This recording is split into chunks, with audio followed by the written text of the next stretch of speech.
Bonsoir à tous, bonsoir à toutes, bonjour à tous, bonjour à toutes, selon l'heure à laquelle vous venez me rejoindre. Je suis comme toujours ravie de vous retrouver. Merci pour votre présence, merci pour votre écoute. Le thème de ce jour est le mot confiance. Comme souvent, il y a bien évidemment un rapport avec le thème précédent qui était, je vous le rappelle, le mot certitude.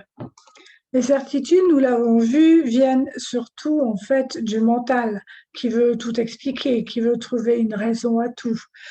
Alors que dans le mot confiance, dans ce qui représente la confiance, nous ne sommes pas dans ce qui vient de l'extérieur, du moins pas a priori. Nous sommes d'abord avec ce qui vient de l'intérieur, de ce que nous ressentons à l'intérieur de nous-mêmes, pour nous-mêmes, envers nous-mêmes déjà dans un premier temps, et puis ensuite, bien sûr, au-delà de nous, envers l'autre, envers les autres, envers des événements aussi, pas uniquement envers des personnes. Ceci étant dit, nous allons pouvoir rentrer dans le vif du sujet. Se sentir en confiance, c'est aussi donc se sentir bien, aussi bien au-dedans qu'au dehors. Nous y revenons. Et ceci sans besoin d'aucune explication. Il n'y a pas besoin de rationaliser la confiance. C'est un peu, je dirais, comme lorsque, si l'on vous pose la question, pourquoi as-tu confiance en un tel ou une telle, ton meilleur ami, ton amoureux, ton amoureuse, tes parents aussi. Une relation importante aussi que la confiance entre les enfants et les parents. Pourquoi avons-nous confiance en cette personne ou ces personnes? Généralement, nous ne pouvons pas l'expliquer, ça ne s'explique pas. C'est comme l'amour. Si l'on vous pose la question pourquoi aimes-tu cette personne? Si c'est véritablement de l'amour, cela ne s'explique absolument pas. Et donc, d'office, si on est dans l'amour, on est en confiance avec quelqu'un. On peut se confier à la personne, on peut se fier à la personne.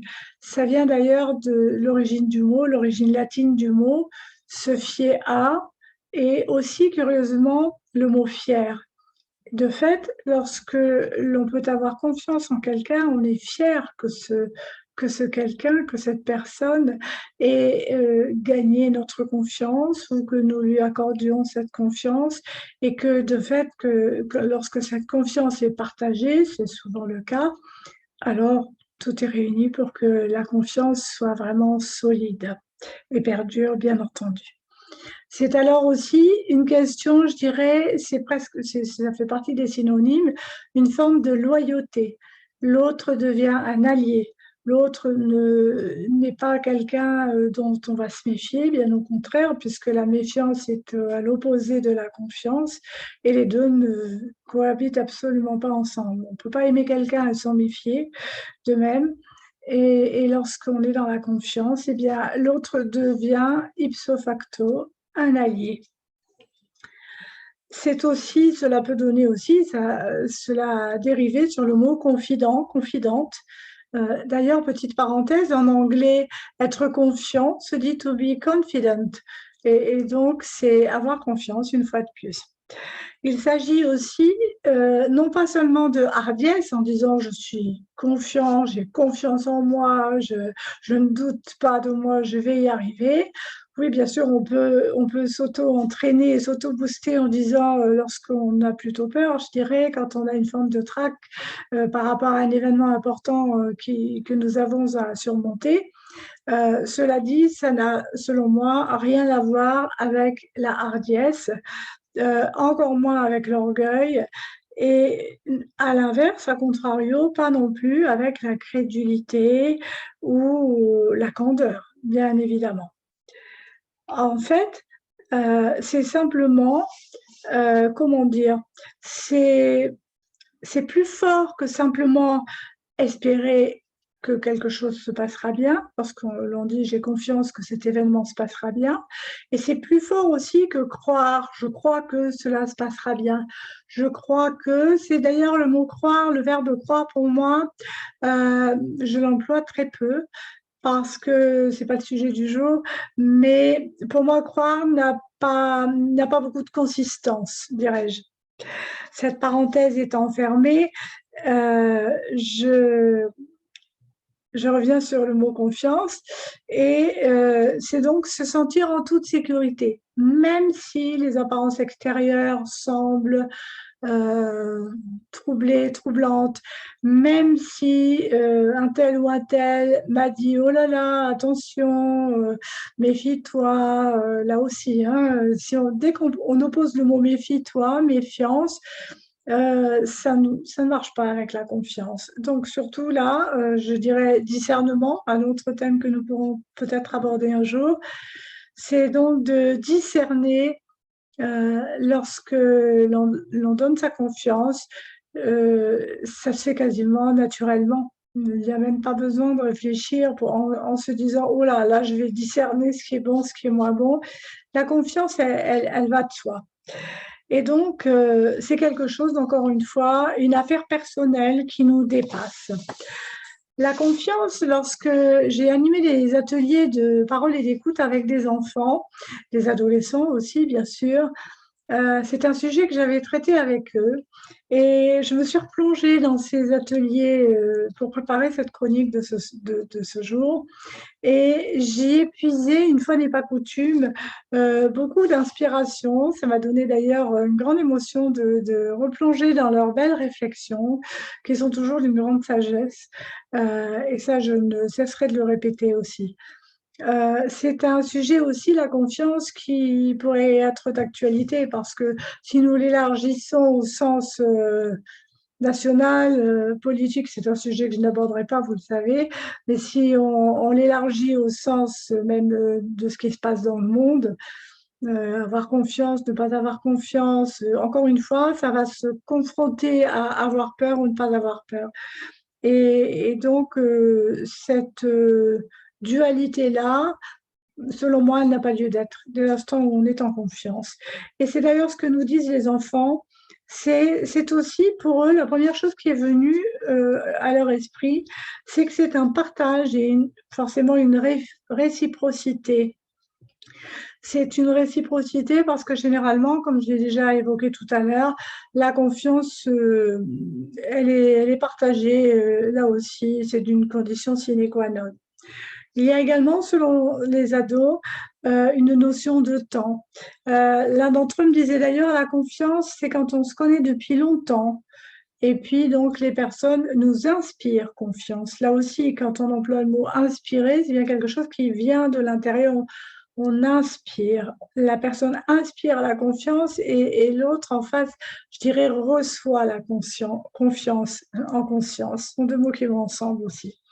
Et puis aussi, quelque chose qui me paraît d'une sagesse, mais toute simple pourtant, c'est que les ados me disaient, on ne va pas faire confiance à quelqu'un qui est méchant.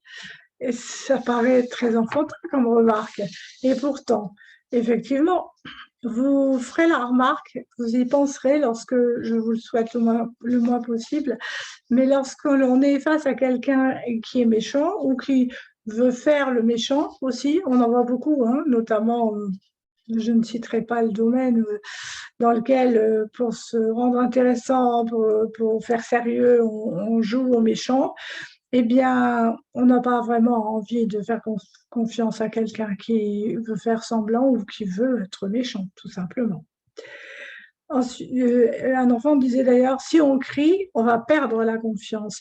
Et là aussi, si je fais le parallèle entre deux personnes qui se disputent, que ce soit dans un couple ou en famille ou des frères et sœurs d'ailleurs, on dit quelquefois qu'ils se bataillent comme chien et chat.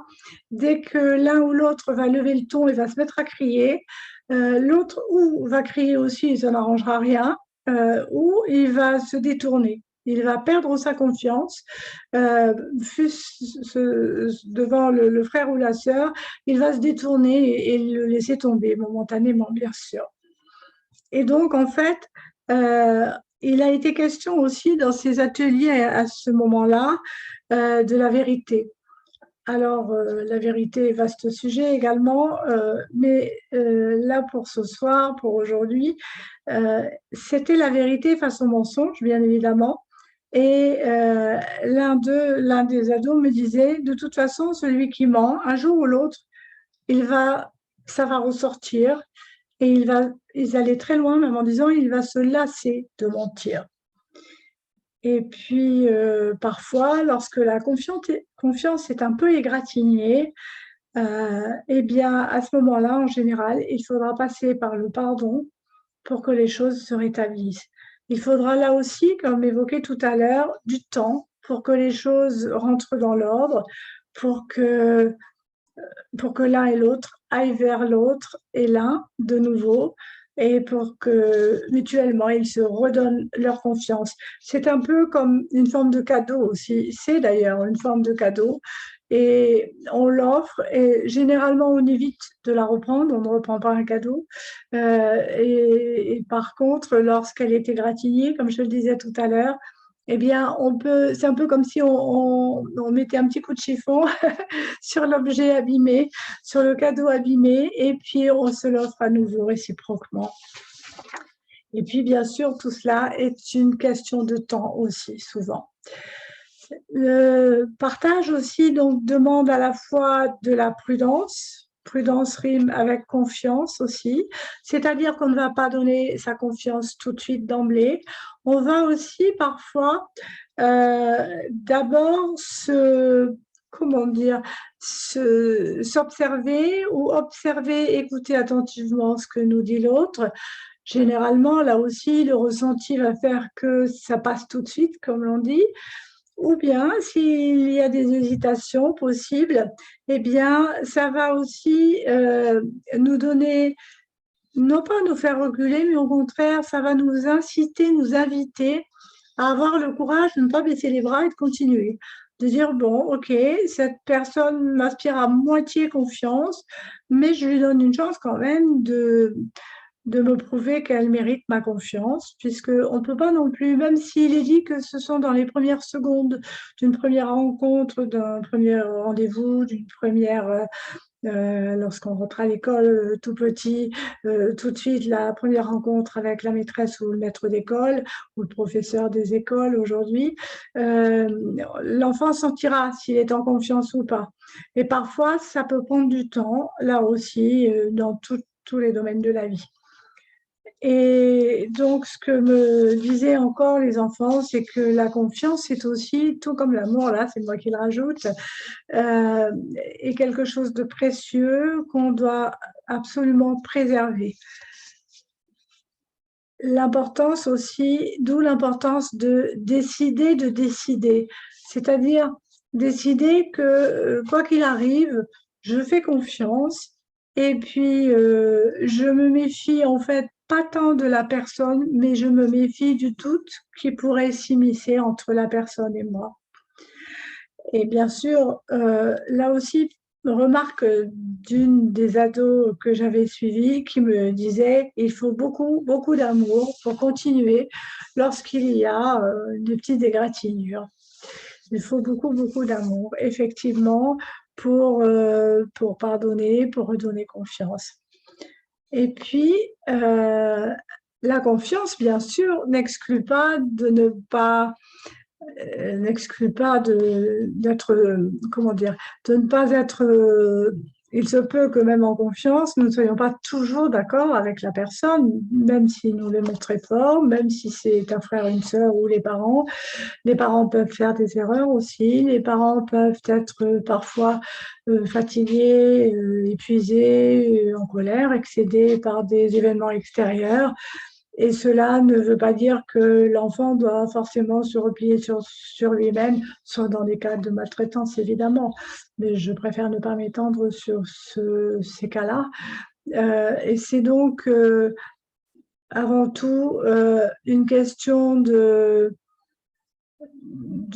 bienveillance qui domine, en se disant, OK, je ne suis pas d'accord du tout avec ce qui se passe là entre nous, là, dans l'instant précis, mais ça n'a pas d'importance, on n'a pas besoin d'être forcément toujours d'accord. D'autres remarques que m'ont inspiré les adolescents, ce sont certaines métaphores. Ils me disaient notamment, on sème des graines de confiance et on va récolter quelque chose de beau. Et puis aussi, on construit grâce à la confiance. Et effectivement, à propos de construction, si un architecte n'a pas confiance en lui et en les plans qu'il dessine, la construction risque d'être quelque peu fragile. De même que si les maçons qui suivent derrière n'ont pas confiance et évidemment n'ont pas le métier, n'ont pas les capacités, les compétences nécessaires, ce qu'ils construiront ne méritera peut-être pas une confiance à 100%. Le travail là se fera bien sûr en amont par rapport à l'apprentissage et par rapport à beaucoup de choses qui ont là un lien avec le côté professionnel, bien sûr. On dépasse un petit peu du cadre de ce soir, de ce jour. Par contre, la confiance se construit elle aussi, jour après jour, comme nous l'avons évoqué tout à l'heure. Elle se mérite également, donc ça va de soi après ce que je viens d'évoquer lorsqu'il y a des petites mésententes provisoirement. Elle permet aussi de nous rassurer lorsque nous nous sentons en confiance. C'est un peu comme si nous nous sentions protégés par quelqu'un qui nous aime, avec laquelle nous nous sentons en sécurité. C'est quelque chose donc de précieux, quelque chose qui est relié avec le cœur. Et vous savez ô combien cette reliance avec le cœur m'est chère. Un autre aspect qui m'est venu lorsque j'ai préparé cette chronique, qui doit être courte, vous le savez, c'est le mot solidarité, puisqu'en fait, la solidarité va avec la confiance et va avec l'amour, bien sûr, et avec l'amitié, dans le cadre de l'amitié. Et il y a comme un parallèle d'ailleurs entre solidarité et solidité. C'est bien sûr la même origine aussi, la même racine, la même famille de mots. Et la solidité de la confiance, la solidité de l'amitié amèneront la solidarité dans la confiance. Ensuite, quand l'amitié est solide, la confiance est solide.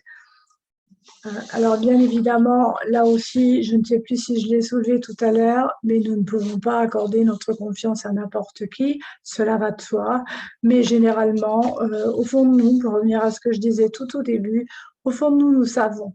Encore une fois, nous ne pouvons pas expliquer pourquoi, mais le premier ressenti, même si parfois il faut le dépasser un peu, comme je l'ai précisé tout à l'heure, mais généralement, ça se confirme dans les minutes qui suivent, dès le début, je dirais, d'une première relation, rencontre, d'un premier rendez-vous professionnel aussi. On ressent tout de suite.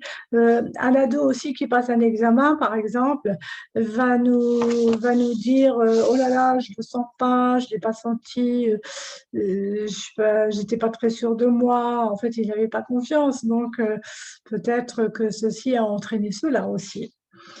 Et donc, reprendre confiance, avoir confiance en soi, ça s'apprend aussi.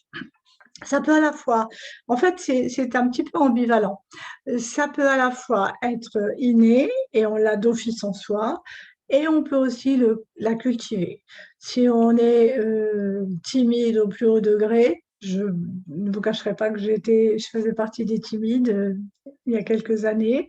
J'ai appris à dépasser cette timidité, y compris quand je fais ces vidéos, parce que face à l'écran, c'est beaucoup moins facile que face à un auditoire avec lequel j'interagis au cours d'une conférence. Et pourtant, donc, finalement, ça revient tout naturellement. Je terminerai à propos des petites références que j'ai retrouvées parmi les ateliers avec les adolescents. Ils m'ont dit un jour, la confiance, c'est un cadeau invisible, c'est surtout un cadeau avec le cœur. Et là aussi, j'ai trouvé ça magnifique. Avant de terminer, j'ai été piocher quand même quelques citations. Je n'en ai choisi que 2 cette fois, à propos de la confiance de la part d'adultes et de références un peu plus connues. La première, c'est la confiance en soi est le premier secret du succès. C'est Ralph Waldo Emerson qui nous disait cela. Et Charlotte Savary, qui est une romancière québécoise, nous dit la clé qui ouvre toutes les portes, la confiance. Je vous laisse méditer sur ce sujet. Je vous rappelle, euh, alors, plusieurs petites choses avant de nous quitter pour aujourd'hui. D'abord, oui, dans cet ordre-là, je vais vous dire d'abord qu'en juillet-août, il se peut qu'il n'y ait pas de chronique, si je vous dis, parce que j'ai énormément d'activités de plus en plus, de nouveaux projets en préparation. Et la chronique, je dois vous avouer que cette toute petite chronique d'une quinzaine, vingtaine de minutes maximum me prend beaucoup, beaucoup de temps. C'est un plaisir, bien sûr. Pendant cette période estivale de juillet-août, je vais suspendre un peu et puis nous verrons. Ce serait bien sûr avec grand plaisir que je vous retrouverai en septembre. Pendant ce temps, bien évidemment, pendant cette période estivale que je vous souhaite rayonnante, joyeuse, remplie de confiance et de personnes de confiance autour de vous, je vous rappelle aussi que vous pouvez vous adonner à la lecture, c'est un moment privilégié l'été, et notamment découvrir mon nouveau roman, Rendez-vous à Mexico, au-delà des apparences, que vous pouvez vous procurer facilement dans les librairies traditionnelles, les espaces culturels Leclerc, les Cultura. Vous avez les adresses sur mon site et puis éventuellement aussi en direct sur le site de mon éditeur, Les Presses du Midi. Je vous remercie pour votre écoute, je vous remercie pour votre présence et pour votre fidélité aussi. Et bien que la période estivale soit un petit peu en suspens par rapport aux chroniques, ou que mes chroniques soient un peu en suspens pendant la période estivale, je vous suggère, ne serait-ce que pour m'encourager à reprendre en septembre, de vous abonner, de vous y abonner, de la partager avec vos amis et de leur suggérer de s'y abonner également. Très bel été à tous. À bientôt, peut-être. À bientôt. Au revoir.